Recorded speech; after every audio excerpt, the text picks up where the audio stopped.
안녕하세요. 범브라 옥토파입니다. 구독과 좋아요, 알림 설정, 회원가입 부탁드리겠습니다. 미국 PGIM, 미국 자산운용사죠.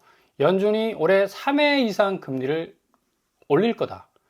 이거 파격적인 예상이라고 할 수가 있는데, PGIM이 굉장히 이렇게 매파적인 발언을 내놓은 것, 지금 미국이 인플레 상황이 굉장히 지금 심각하다라는 인식에서 나온 거라고 할 수가 있거든요. 2달 전 금리 인하를 예상했던 이 PGIM인데, 지난주 내놓은 상반기 전망에서 놀라울 정도로 회복력 있는 미국 경제. 더 이상 이제 미국 경제가 지금 안 좋았던 것 같은데 오히려 탄력성이 굉장히 있다. 회복력에 있어서는 뭐 따라올 자가 없으니까 억지로 금리 인하해서 부양할 필요가 없다는 얘기죠. 그리고 굳어진 인플레이션. 유가를 시발점으로 해가지고 계속적으로 관세 영향 때문에 자국 국민들이 물가 인상의 전가를 고스란히 떠안았습니다. 이 인플레 요인이 이제 전쟁 국면 때문에 더 굳어진 거 아니냐. 그래서 인플레이션 상방 압력을 좀 차단하기 위해서 금리를 오히려 인상을 해야 된다라는 그런 어떤 전망을 내놨는데, 이 페드와치에서 내놓은 이 차기 FOMC 미국 연준 기준금리 결정이 오늘 6월 18일 내일이죠. 내일 6월 18일 새벽 3시에 발표가 됩니다. 지금 시간 기준으로 한 15시간 정도 남았네요. 이렇게 되기 때문에, 자, 이거 굉장히 이 나스닥 시장과 그리고 이제 내일 아침에 이 코스피 시장 결정타가 될 수 있습니다. 과연, 물론 이제 동결을 예상을 하고 있습니다. 페드워치의 지금 뭐 그래프를 보면 거의 99.9%에 이를 정도로 동결 가능성이 있다. 근데 이게 중요한 게 아니라, 이제 이 파월에서 이 워시로 바뀌지 않았습니까? 케빈 워시로 바뀌었습니다. 5월 달에. 이제 파월의 시대는 끝났고, 이제 워시의 시대가 밝았는데, 워시는 이제 트럼프가 딱 꽂은 사람 아닙니까? 결국 이 지금의 시장의 흐름에 대해서 어떤 금리 방향 결정을 보일 것인가? 요게 딱 지금 가장 초미의 관심사가 되는 건데, 이 점도표가 있지 않습니까?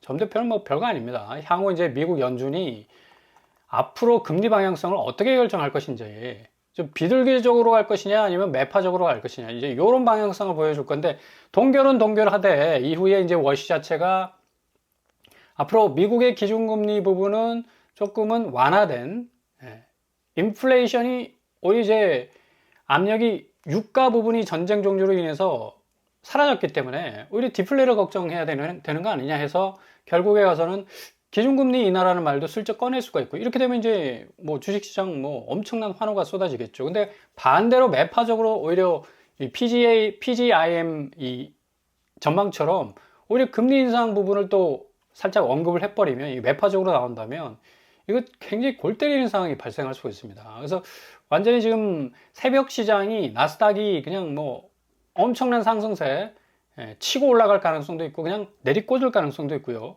고스란히 지금 노출되어 있는 게 코스피 코스닥 시장입니다. 내일 새벽 3시를 기점으로 해서 이제 NXT 시장 8시 시작돼 가지고 한국이 어떤 금리 방향 결정성에 대해서 그 충격을 받느냐에 따라서 긍정적으로 받느냐 아니면 부정적으로 받느냐에 따라서 내일 시장은 운명의 결정이 될 것 같습니다. 특별히 또 아파트 시장 같은 경우는 이제 금리에 굉장히 취약하지 않습니까? 왜냐하면 1100조 이상의 이 대출을 물고 있기 때문에 그 모든 대출은 다 뭐를 물고 있다? 금리를 물고 있다. 그래서 아파트 시장이 휘청거릴 가능성도 굉장히 높아요.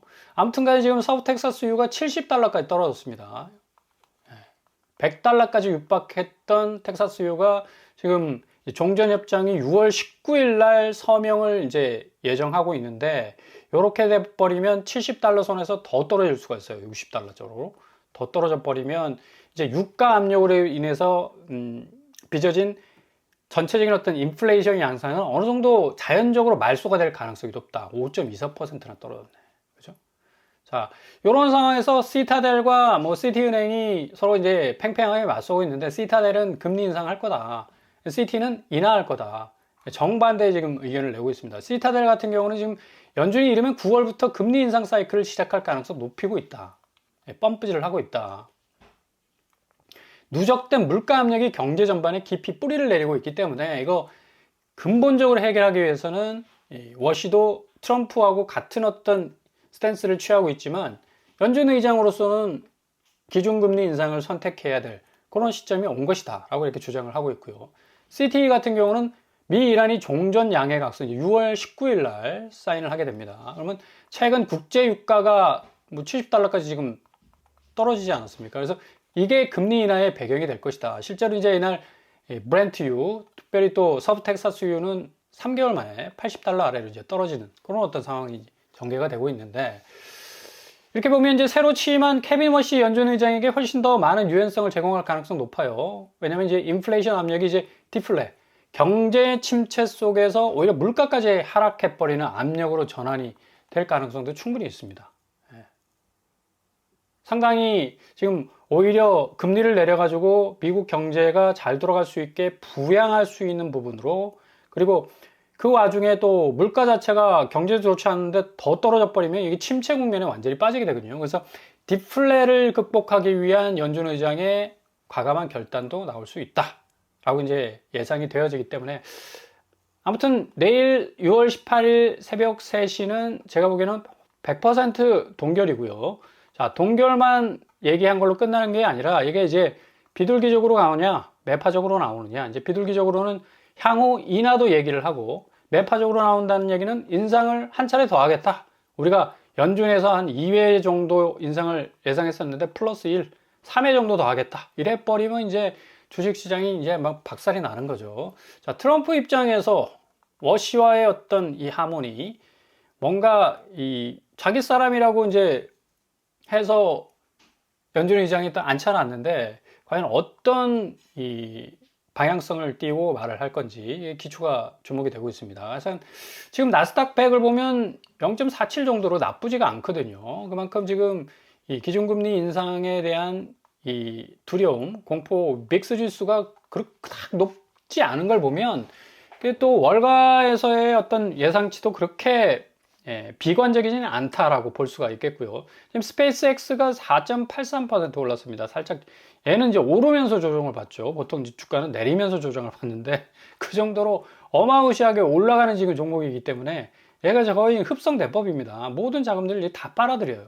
블랙홀과 같은 역할을 하고 있기 때문에 오히려 반도체 마이크론과 샌디의 자금들을 다 빨아가는 거 아니냐라는 그런 어떤 얘기가 나올 정도로 지금 미국 이 나스닥 시장은 굉장히 희망적인 어떤 상황 속에 있는데, 만약 케빈 워시가 여기 찬물을 확 끼얹어 버리는 FOMC의 기준금리 인상 플러스 알파 3회 이상 해버리겠다라고 이제 점도표를 내놓버리면 이건 그냥 박살이 나는 건데, 제가 보기엔 이럴 가능성 별로 없어 보입니다. 일단은 동결 수순으로 가되 뭔가 타협점을 볼 것 같아요. 그래서 나름대로의 이 인하 부분도 어느 정도 터치할 가능성도 있기 때문에 상당히 점도표 공개 여부, 제가 보기에는 워시가 점도표를 굳이 공개할 이유도 없을 겁니다. 이거 공개해버리면 또 뭐 이렇다 저렇다 그냥 도마 위에 올려가지고 그냥 채를 썰듯이 그냥 연준이 그냥 분해가 됐기 때문에 파월 때는 계속해서 점도표 공개하지 않았습니까? 안 할 가능성도 높습니다.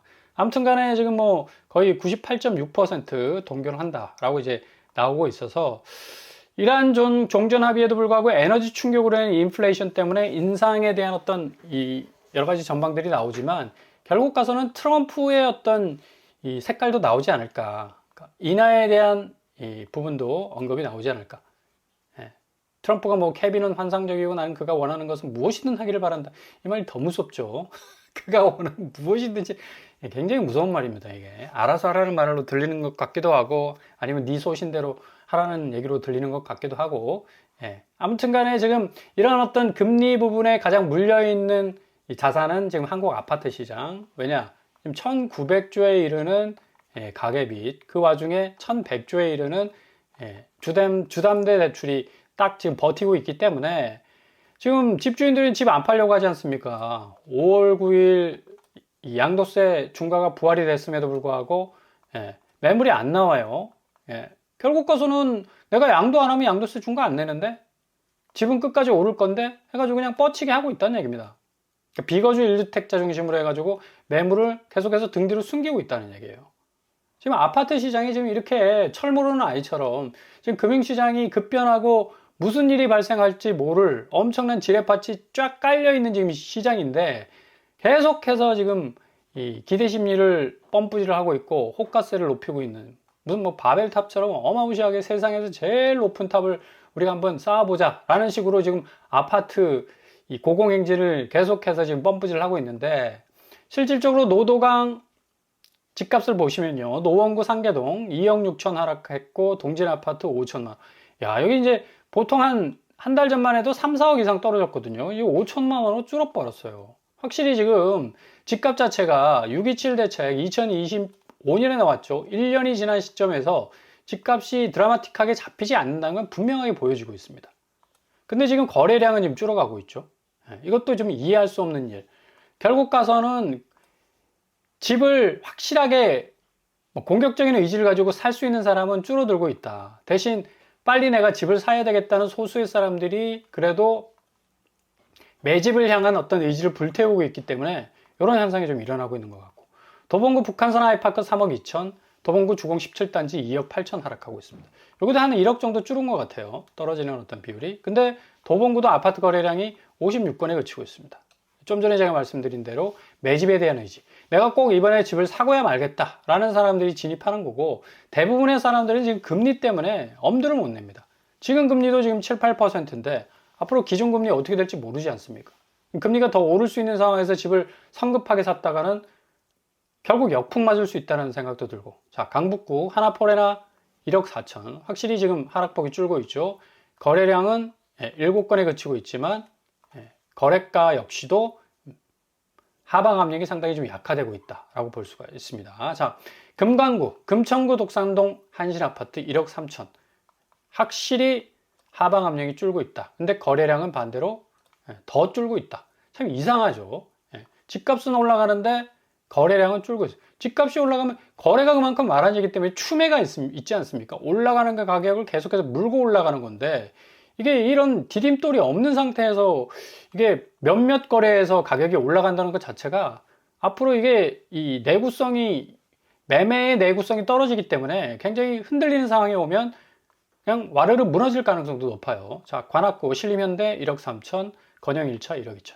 똑같은 현상이 벌어지고 있죠. 관악구 아파트 거래량도 43건이 그치고 있고, 구로구 9일 우성 아파트 1억 9천, 그리고 동부 골든 1억 6천. 확실히 하방 압력이 얇아지고 있다. 아파트 거래량 역시도 50건에 그치는 그런 어떤 양상으로 가고 있다. 거래량이 굉장히 좀 늘어나면서 일단 하락 양상이 점점점 주는 반대적인 의미로 상승 양상이 튀어나온다면 좀 끄덕끄덕, 아, 지금 집값 자체가 굉장히 뭔가 변화 시점에 있구나, 분기점에 와 있구나, 상승 모드로 가고 있구나 얘기가 되는데, 이렇게 거래량 자체가 안 나오는데 이게 지금 상승 모드로 가고 있다는 것 자체가 이제 비정상적인 어떤 이 자산 시장의 매도와 매매의 어떤 매칭이 지금 일어나고 있다는 걸 볼 수가 있죠. 그러니까 매도자는 어떻게 해서든 집을 팔려고 나가고 있고, 그 팔려는 가격에 매칭할 수 있는 수요자는 적습니다. 근데 이번에 꼭 사지 않으면 나는 집을 내 일생 동안 단 한 채도 못 산다라는 급박한 마음을 가진 실수요자들이 어느 정도 붙기 때문에 이런 가격들이 나오고 있다라고 볼 수가 있어요. 아무튼 간에 6월 18일 내일이죠. 새벽 3시 미국 금리 방향에 따라서 아파트 시장은 이후에 엄청난 원금이자 후폭풍을 맞이하게 될 가능성이 높습니다. 동결은 분명하되 향후 연준의 점도표 인상을 한 번 더 할 것이냐, 아니면 인하 쪽으로 조금 더 흘러갈 것이냐, 이 양방향의 스탠스에 따라서 향후 아파트 시장 역시도 그 운명이 결정될 것으로 예상이 됩니다.